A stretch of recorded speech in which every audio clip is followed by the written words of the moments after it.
उठलो सकाळी, आज चाललो शेताकडे.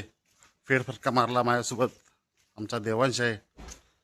आज पाऊस पण कमी आहे, ऊन पडलेलं आहे. देवांश हाय कर. हा आमचा गाव.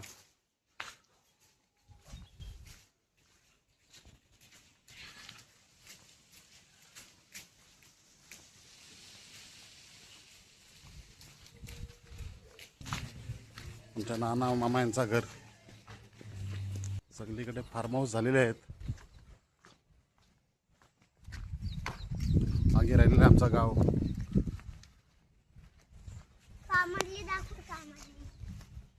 देवांश बोलते कामारी दाखवा. या साईडला कामारली आहे. सगळी सागाची झाडे पहिली झाली झाड बोलायचो हिला.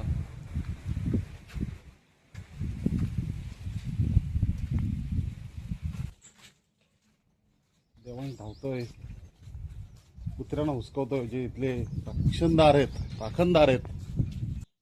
जास्वंदीच्या झाडाला खूप छान अशी फुले लागलेली आहेत. मन प्रसन्न होतं अशी फुलं बघून. हा कोणाचा फार्म हाऊस आहे इकडे. ही आहे आमच्या अण्णाची रिक्षा. अण्णा रिक्षा. हा माझा 2.5 गुंठ्याचा प्लॉट. त्यात थोडीफार झाडं लावलेली आहेत. ही नारळाची झाडं आहेत. इथे एक फणसाचं झाड लावलं आहे. इथं आंब्याचं झाड लावलं आहे. माझे 2 बंधू योगेश आणि नितेश खूप मेहनत घेतात. मला काय तेवढा वेळ मिळत नाही. हिरवा गार निसर्ग सगळीकडे पसरलेला आहे. पाऊस जबरदस्त झाल्यामुळे चारी बाजूने डोंगर, हिरवा गार असा निसर्ग. अण्णा आमचा काहीतरी फवारणी करतो शेताला. बघून माझ्याकडे हसतोय, पण भरपूर मेहनत घेत असतो तो. यावर्षी आणि शेती लावलेली आहे. तिकडं ते आमच्या अण्णा काहीतरी लावणी करतायत. अण्णांनी त्यांची शेती लावलेली आहे. यावर्षी लावणी झालेली आहे त्यांची. हा एक चिकूचं झाड आहे, यावर्षी लावलेला आहे योगेशनी. आपण चिकू आता खूप मोठा 3 वर्षाचा झालेला आहे झाड. ही यावर्षी योगेशनी लावलेली झाड आहे.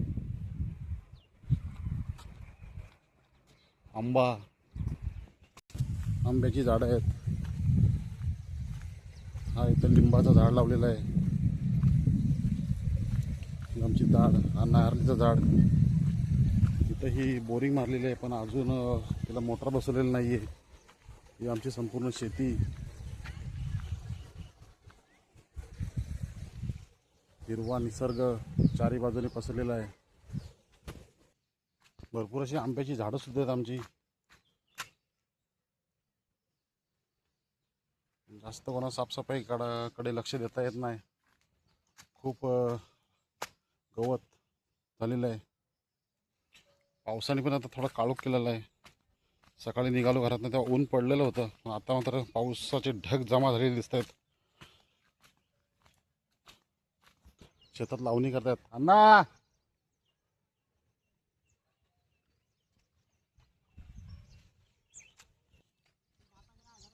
चारी बाजूने डोंगर असा हा आमचा मधोमध असलेला शेत. निसर्गरम्य ठिकाण. देवांश आणि भारती मस्ती करतात. परत थोडा ऊन आलेला आहे.